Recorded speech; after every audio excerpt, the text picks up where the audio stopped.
بسم اللہ الرحمن الرحیم۔ السلام علیکم دوستو ایک دفعہ پھر آپ کی خدمت میں حاضر ہیں ایک نئے موضوع ایک نئی ویڈیو کے ساتھ۔ اور آج کی ویڈیو کا موضوع ہے حضرت لوط علیہ السلام اور قوم لوط کا مکمل واقعہ قرآنی آیات کی روشنی میں۔ ویڈیو کی طرف بڑھنے سے پہلے آپ تمام احباب سے حسب سابق گزارش ہے کہ چینل کو سبسکرائب کریں اور ویڈیو کو اینڈ تک واچ کریں اور لائک کریں۔ تو ناظرین محترم، چلتے ہیں ویڈیو کی جانب۔ حضرت لوط علیہ السلام حضرت ابراہیم علیہ السلام کے بھتیجے ہیں۔ حضرت ابراہیم علیہ السلام، ہارون اور ناحور تینوں بھائی ہیں۔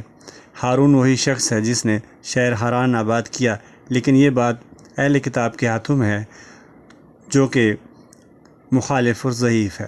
حضرت لوط علیہ السلام اپنے چچا حضرت ابراہیم علیہ السلام کے شہر سے ان کے حکم اور اجازت سے ترک سکونت اختیار کر کے سرزمین غورزار کے شہر سدوم میں آبسے تھے۔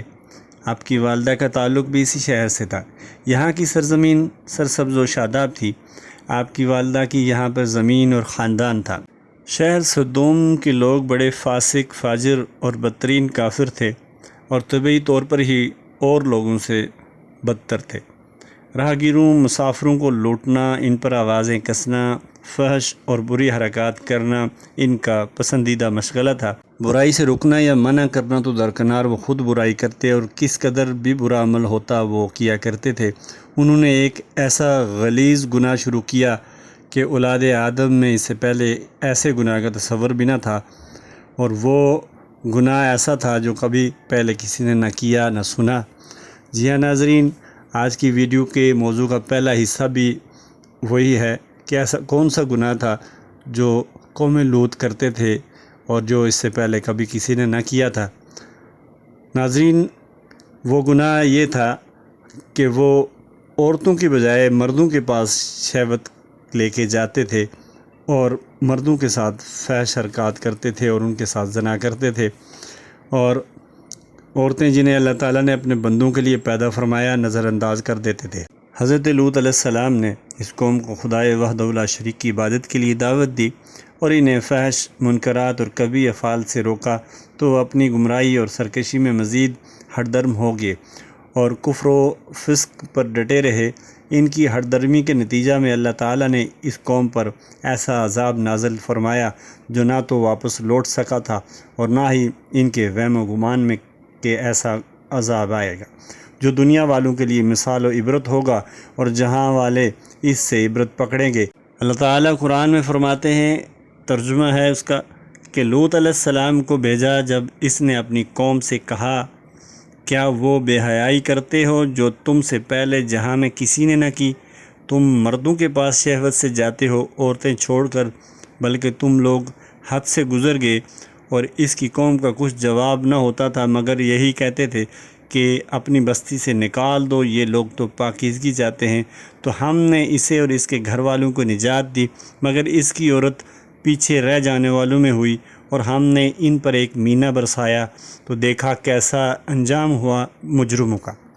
حضرت لوط علیہ السلام کی قوم نے رسولوں کو جھٹلایا، جبکہ ان سے ان کے ہم قوم لوط نے فرمایا، کیا تم نہیں ڈرتے؟ بے شک میں تمہارے لیے اللہ کا امانت دار رسول ہوں، تو اللہ سے ڈرو اور میرا حکم مانو، اور میں اس پر تم سے کچھ اجرت نہیں مانگتا، میرا اجر تو اسی پر ہے جو سارے جہاں کا رب ہے۔ کیا مخلوق میں مردوں سے بدفعلی کرتے ہو اور چھوڑتے ہو وہ جو تمہارے رب نے تمہارے لیے روحیں بنائیں؟ بلکہ تم لوگ حد سے بڑھنے والے ہو۔ بولے، اے لوط علیہ السلام، اگر تم باز نہ آئے تو ضرور نکال دیے جاؤ گے۔ اور حضرت لوط علیہ السلام نے فرمایا، میں تمہارے کام سے بیزار ہوں، اے میرے رب مجھے اور میرے گھر والوں کو ان کے کام سے بچا۔ تو ہم نے اسے اور اس کے سب گھر والوں کو نجات بخشی، مگر ایک بڑھیا کے پیچھے رہ گئی۔ پھر ہم نے دوسروں کو ہلاک کر دیا اور ہم نے ان پر ایک برساؤ برسایا، تو کیا ہی برا برساؤ تھا، اور ڈرنے والوں کے لیے بے شک اس میں ضرور ایک نشانی ہے، اور بے شک تمہارا رب ہی عزت والا مہربان ہے۔ ایک اور جگہ اللہ تعالیٰ فرماتے ہیں، اور لوط علیہ السلام کو جب اس نے اپنی قوم سے کہا، کیا بے حیائی پر آئے ہو اور تم سوچ رہے ہو؟ کیا تم مردوں کے پاس مستی سے جاتے ہو عورتیں چھوڑ کر؟ بلکہ تم جاہل لوگ ہو، تو اس کی قوم کا کچھ جواب نہ تھا مگر یہ کہ بولے لوط کے گھرانے کو اپنی بستی سے نکال دو، یہ لوگ تو ستھراپن چاہتے ہیں، تو ہم نے اسے اور اس کے گھر والوں کو نجات دی، مگر اس کی عورت کو ہم نے ٹھہراؤ دیا کہ وہ رہ جانے والوں میں ہے۔ حضرت لوط علیہ السلام کو نجات دی جب اس نے اپنی قوم سے فرمایا تم بے شک بے حیائی کا کام کرتے ہو کہ تم سے پہلے دنیا میں کسی نے نہ کیا، کیا تم مردوں سے بدفعلی کرتے ہو اور اپنی مجلس میں بری باتیں کرتے ہو؟ تو اس کی قوم کا کچھ جواب نہ ہوا مگر یہ بولے کہ ہم پر اللہ کا عذاب لاؤ، اور اگر تم سچے ہو تو حضرت لوط علیہ السلام نے عرض کی اے میرے پروردگار، اے میرے رب، میری مدد کر ان فسادی لوگوں پر۔ قوم لوط انتہا درجے کی بے حیائی میں مشغول رہی تاکہ حضرت لوط علیہ السلام وہاں سے نکلنے پر خود ہی مجبور ہو جائیں۔ دشمنی اور حسد کی بنا پر نازیبا کلمات سے ذہنی اذیت دیتے رہے۔ بالآخر اللہ تعالیٰ نے حضرت لوط علیہ السلام کی بیوی کے سوا باقی افراد کو پاکیزہ زندگی عطا فرما کر بطریق احسن وہاں سے نکال لیا۔ حضرت لوط علیہ السلام نے اپنی قوم کو ہمیشہ کے لیے وہیں چھوڑ دیا۔ حضرت لوط علیہ السلام کے وہاں سے تشریف لے جانے کے بعد اللہ تعالیٰ نے اس بستی کو موجیں مارتا ہوا بدبودار سمندر بنا ڈالا، جو در حقیقت ان پر بھڑکتی ہوئی آگ جھلسا دینے والی گرمی اور بہت کھارا پانی تھا۔ یہ اصل میں جوابی رد عمل تھا اس چیز کا کہ جب انہیں بہت بڑی بے حیائی اور ایسی کبھی حرکات سے منع کیا جاتا تھا جو دنیا میں اس سے قبل کسی شخص نے نہ کی تھی تو وہ ہٹ درمی کرتے تھے۔ اللہ تعالیٰ نے انہیں جہاں والوں کے لیے عبرت و مثال بنا دیا۔ حضرت لوط علیہ السلام کو ستانے اور اذیت دینے پر ہی نہیں بلکہ مسافروں پر ڈاکے ڈالنا، دوستوں سے خیانتیں کرنا اور اپنی نجی محفلوں میں بیہودہ گفتگو کرنا اور فضول مجلسیں سجائے رکھنا ان کا روزمرہ کا معمول تھا۔ ان مجلسوں میں طرح طرح کی باتیں اور حرکتیں کرنا اور فحش قسم کی قصہ گوئی کرتے ہوئے راتیں گزارنا ان کا مستقل معمول بن چکا تھا، یہاں تک کہ اتنے بے حیا ہو چکے تھے کہ دوران مجلس آواز سے ہوا خارج کرنا ان کے لیے کوئی شرم کی بات نہ تھا۔ بسا اوقات محافل میں اس سے بڑی غلطیاں سرزد ہوتی تو نہ تو تنگ و عار محسوس کرتے اور نہ اس سے باز آتے اور نہ کسی نصیحت کرنے والے کو نصیحت کرنے دیتے اور نہ اس کی نصیحت قبول کرتے، نہ ہی کسی عقل مند کی نصیحت پر کان دھرتے۔ ان حرکات و سکنات میں وہ جانور بلکہ اس سے بھی بدتر ہو چکے تھے۔ زمانہ گزشتہ میں کی جانے والی دانستہ غلطیوں پر نادم ہونے، زمانہ حال میں اپنی خباثتوں سے باز آنے اور مستقبل میں اپنی حالت بدلنے کا فی الحال ان کا کوئی پروگرام نہ تھا۔ اللہ تعالیٰ نے انہیں مہلک ترین عذاب کی نظر کر دیا۔ ان ناہنجاروں نے خود اپنے نبی سے کہا تھا ہم پر اللہ کا عذاب لاؤ اگر تم سچے ہو۔ جب دردناک عذاب سے انہیں چوکنا کیا جا رہا تھا، اسے لانے اور اس کے وقوع کا مطالبہ انہوں نے خود ہی کر دیا، تب ان کے نبی حضرت لوط علیہ السلام نے بارگاہ الہی میں دعا فرمائی، اے میرے پروردگار، ان فساد پھیلانے والے لوگوں پر میری مدد فرما۔ غیرت الہی کو جوش آیا، اپنے پیغمبر کی دعا کو قبول فرماتے ہوئے ان کی التجا قبول کی، اپنے معزز فرشتوں کو اپنے نبی کی مدد اور اعانت کے لیے روانہ فرما دیا۔ فرشتے پہلے حضرت ابراہیم علیہ السلام کے پاس آئے، انہیں صاحب لڑکے کی بشارت دی اور انہیں آگاہ کیا کہ ہم قوم لوط کو صفحہ ہستی سے مٹانے کے لیے آئے ہیں۔ ارشاد باری تعالیٰ ہے۔ مفسرین فرماتے ہیں کہ جب ملائکہ حضرت جبرائیل و میکائیل و اسرافیل علیہ السلام حضرت ابراہیم علیہ السلام کو لڑکے کی خوشخبری دے چکے تو انہوں نے خوبصورت اور حسین و جمیل نوجوان لڑکوں کی شکل اختیار کی اور سدوم کی سرزمین کی طرف چل پڑے۔ در حقیقت یہ اللہ تعالیٰ کی طرف سے حضرت لوط علیہ السلام کی قوم کے لیے آزمائش تھے اور انہیں بطور حجت بھیجا گیا۔ حضرت لوط علیہ السلام کے پاس وہ فرشتے مہمان بن کر تشریف لائے تھے۔ سورج غروب ہو رہا تھا۔ آپ نے خوف محسوس کیا کہ اگر میں نے انہیں مہمان بنا کر نہ رکھا تو کوئی اور انہیں مہمان بنا لے گا، اور آپ نے انہیں انسان ہی سمجھا، آپ کے وہم و گمان میں بھی نہ تھا کہ یہ فرشتے ہیں۔ حضرت لوط علیہ السلام کو ان کا غم ہوا اور ان فرشتوں کی وجہ سے دل تنگ ہوا، کہنے لگے کہ یہ تو بڑی سختی کا دن ہے۔ حضرت ابن عباس، مجاہد، قتادہ اور محمد بن اسحاق رحمۃ اللہ فرماتے ہیں کہ حضرت لوط علیہ السلام بڑی آزمائش میں مبتلا ہو گئے تھے۔ جانتے تھے کہ اگر رات ان کو اپنے ہاں نہ ٹھہراؤں تو ان مہمانوں سے بھی قوم وہی سلوک کرے گی جیسا ان کے سوا اوروں سے کرتی ہے، جبکہ قوم اس سے قبل یہ شرط عائد کر چکی تھی کہ حضرت لوط علیہ السلام کسی مہمان کو نہیں ٹھہرائیں گے۔ حضرت لوط علیہ السلام کو اس صورتحال سے نکلنا ممکن نظر نہ آ رہا تھا۔ قتادہ رحمۃ اللہ فرماتے ہیں کہ حضرت لوط علیہ السلام کے پاس فرشتے ہوبرو لڑکوں کی صورت میں ایسے وقت آئے جب آپ اپنی کھیتی باڑی میں مصروف تھے۔ وہ مہمان بننے کا ارادہ لیے ہوئے تھے، لیکن حضرت لوط علیہ السلام ان سے حیا فرما رہے تھے۔ حضرت لوط علیہ السلام ان سے آگے آگے چل پڑے اور باتوں باتوں میں انہیں اندیا دیتے رہے کہ وہ اس بستی سے چلے جائیں اور کہیں اور بستی میں جا کر مہمان بن جائیں۔ بالآخر انہیں کہہ ہی دیا کہ اے میرے مہمان گرامی، میں نے روئے زمین پر اس بستی والوں سے زیادہ بدتر اور خبیث قوم نہیں دیکھی۔ کچھ فاصلے پر گئے، پھر انہیں یہی کہا، کچھ فاصلے پر جا کر پھر یہی کہا، حتیٰ کہ 4 مرتبہ انہیں قوم کی غلیظ حرکات سے آگاہ کر دیا۔ تو گویا قوم کی بدعملی پر خود نبی کی شہادت ثبت ہو چکی تھی، اور فرشتوں کو حکم بھی یہی تھا کہ جب تک نبی شہادت نہ فراہم کر دیں تب تک انہیں ہلاک نہیں کرنا۔ صدی رحمۃ اللہ فرماتے ہیں کہ ملائکہ حضرت ابراہیم علیہ السلام کو پیغام بشارت دے کر قوم لوط کی طرف روانہ ہو گئے۔ دوپہر کے وقت شہر صدوم سے باہر نہر صدوم پر ان کی ملاقات حضرت لوط علیہ السلام کی صاحبزادی سے ہو گئی، جو اپنے اہل خانہ کے لیے پانی لینے وہاں گئی تھی۔ حضرت لوط علیہ السلام کی 2 صاحبزادیاں تھیں، بڑی کا نام نریسا اور چھوٹی کا نام زارتا تھا۔ خوبرو نوجوان لڑکوں کی شکل میں فرشتے بولے، اے لڑکی، کیا ہم یہاں قیام کر سکتے ہیں؟ حضرت لوط علیہ السلام کی صاحبزادی نے کہا، میرے آنے تک آپ یہیں ٹھہریں، میں واپس آ کر بتاتی ہوں۔ اپنی قوم کی کرتوتوں سے ڈرتے ہوئے میزبانی کے جذبہ لیے اپنے والد گرامی کے پاس آئیں اور عرض کیا، ابا جان، شہر کے دروازے پر کچھ نوجوان آپ سے ملنا چاہتے ہیں، اور وہ اتنے حسین و جمیل ہیں کہ میں نے کبھی ان سا حسین چہرہ پہلے کبھی نہیں دیکھا۔ کہیں انہیں تمہاری قوم پکڑے اور رسوا نہ کر دے۔ ادھر قوم نے حضرت لوط علیہ السلام کو منع کر رکھا تھا کہ تم کسی کی مہمان نوازی قطعاً نہیں کرو گے۔ آپ تشریف لے گئے اور ان مہمانوں کو لے آئے۔ آپ کے اہل خانہ کے علاوہ مہمانوں کی آمد کی کسی کو کانو کان خبر بھی نہ تھی۔ آپ کی کافرہ بیوی باہر نکلی اور اس نے قوم کو جا کر بتا دیا کہ حضرت لوط علیہ السلام کے گھر ایسے خوبرو مہمان ٹھہرے ہوئے ہیں جن کے حسن و جمال کی مثال نہیں۔ جب قوم نے سنا تو بدترین اور غلیظ خلاف فطرت گناہ کا ارادہ لیے حضرت لوط علیہ السلام کی قوم آپ کے پاس دوڑتی ہوئی آئی اور انہیں آگے ہی برے کاموں کی عادت پڑ چکی تھی۔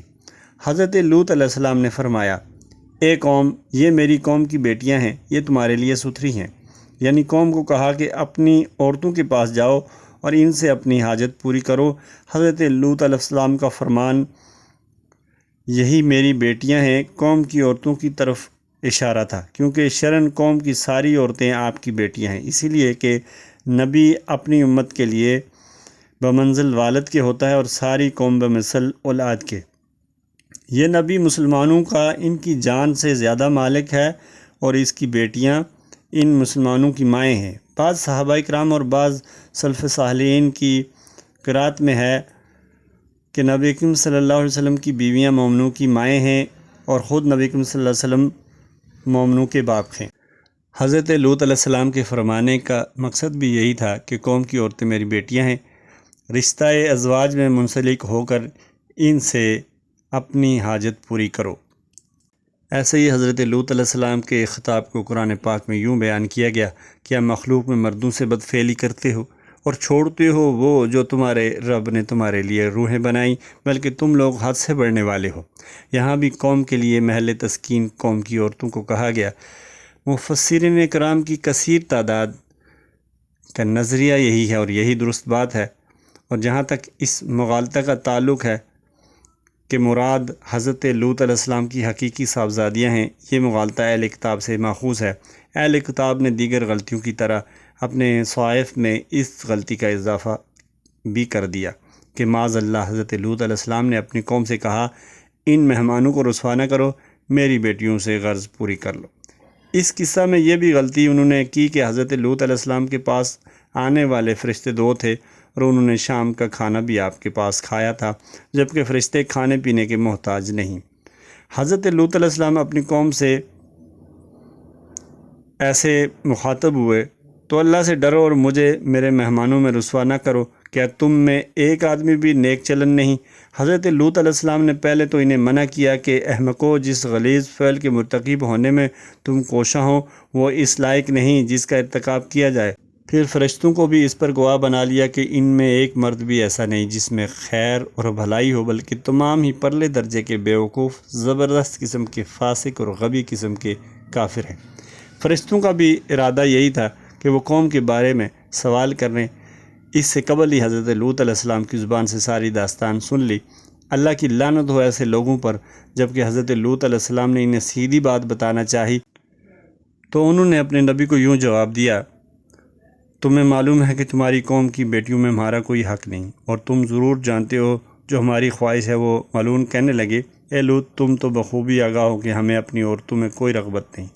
حضرت لوط علیہ السلام نے التجائیہ انداز میں کہا کہ کاش میرے پاس طاقت ہوتی یا میرا خاندان ہوتا جو میری مدد کرتا تو تمہارے اس انداز کلام پر تمہیں اس عذاب سے ہمکنار کر دیتا جس کے حقدار ہو تم۔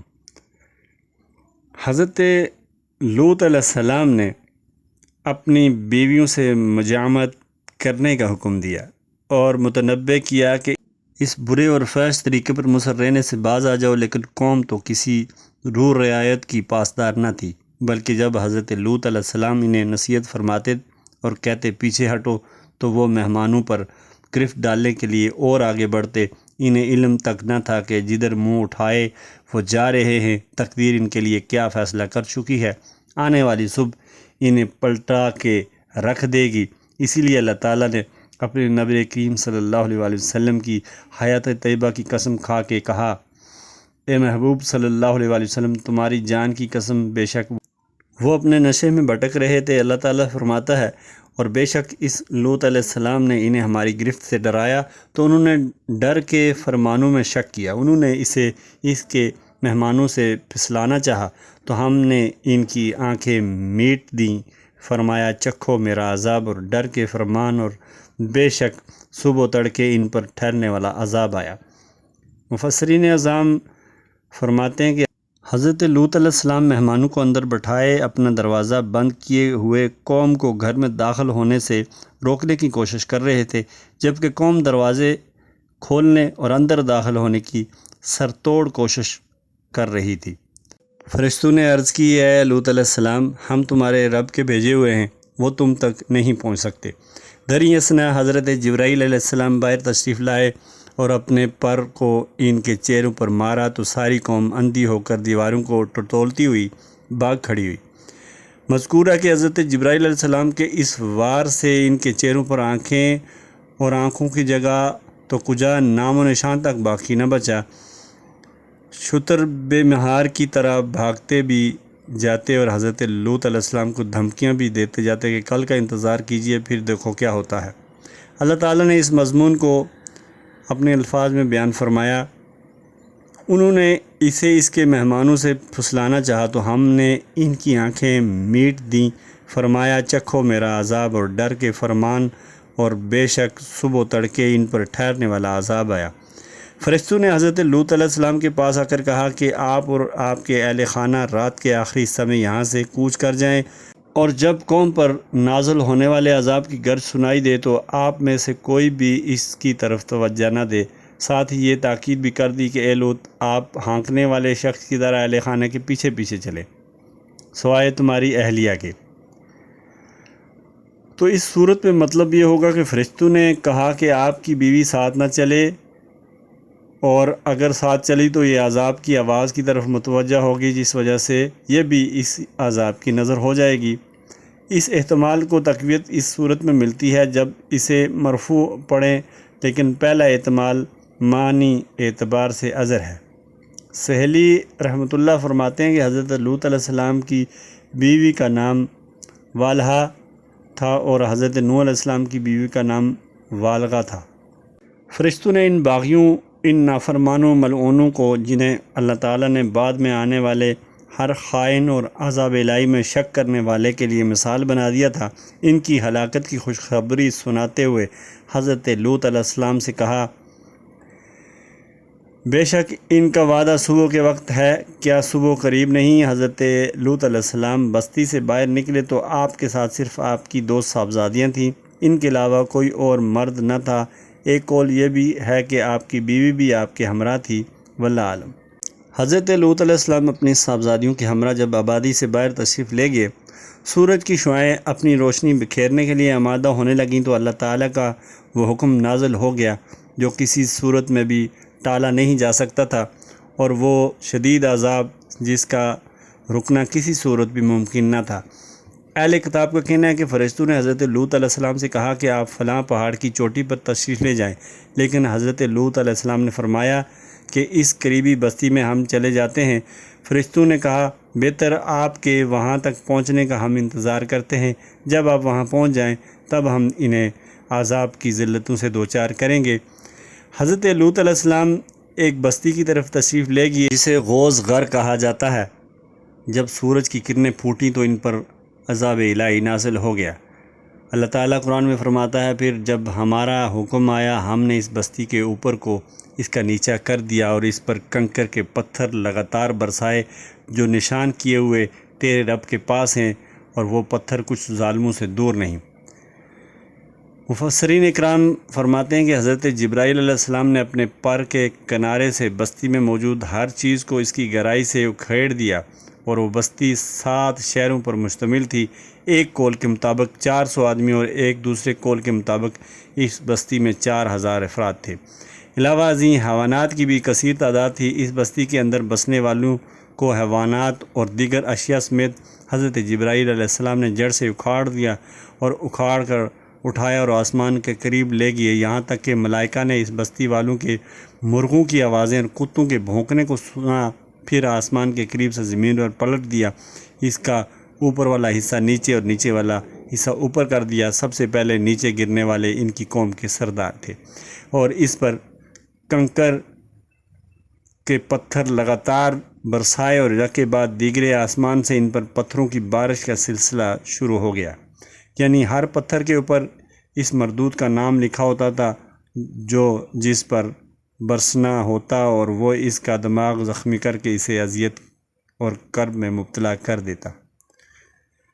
جیسا کہ اللہ تعالیٰ ارشاد فرماتا ہے اور ہم نے ان پر ایک برساؤ برسایا تو کیا ہی برساؤ تھا۔ کہا جاتا ہے کہ حضرت لوط علیہ السلام کی بیوی اپنی قوم کے ساتھ ٹھہری رہی، اور ایک دوسرے قول کے مطابق وہ اپنے شوہر محترم اور بیٹیوں کے ہمراہ دوسری بستی کی طرف چل پڑی تھی۔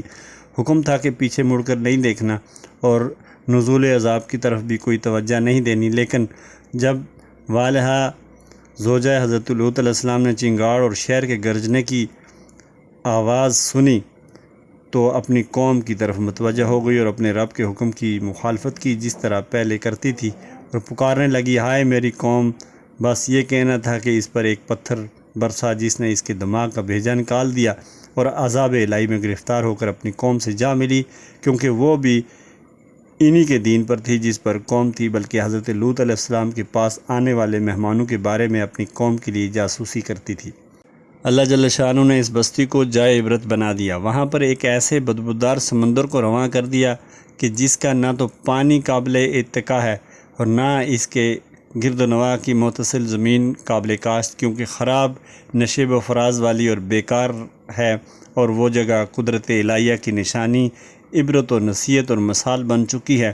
احکام الہی کی خلاف ورزی کرنے والے رسولان معظم کو جھٹلانے والے اور خواہشات کے پیروکاروں کے لیے انتقام الہی کی عظیم داستان سناتی ہے۔ دانا اور عقل مند شخص وہ ہے جو اپنے رب کے حضور کھڑا ہونے سے ڈرتا ہے، حکم الہی کی بجاوری اور ارشادات نبویہ پر عمل پیرا ہونے میں کوشاں ہو۔ احکامات میں سے یہ بھی ہے کہ نفسانی تسکین وہاں پوری کرے جو اللہ تعالیٰ نے پاکیزہ بیویوں اور حسن و جمال والی باندیوں کی صورت میں اس مقصد کے لیے پیدا کی ہیں۔ شیطان مردود کی پیروی سے بچے کہ کہیں اللہ تعالیٰ کے عذاب کا مستحق نہ بن جائے اور اللہ تعالیٰ کی ناراضگی کا باعث نہ بن جائے۔ اللہ تعالیٰ ہم سب کو اپنے پیارے نبی صلی اللہ علیہ وآلہ وسلم کے نقش قدم پر چلنے اور اس کے مطابق زندگی گزارنے کی اور آخرت کے لیے اعمال کرنے کی توفیق عنایت فرمائے۔ ناظرین اکرام، یہ تھی آج کی ویڈیو، امید ہے آپ کو ویڈیو پسند آئی ہوگی۔ اگلی ویڈیو تک کے لیے اجازت دیجیے۔ اللہ تعالیٰ ہم سب کا حامی و ناصر ہو۔ اللہ نگہبان۔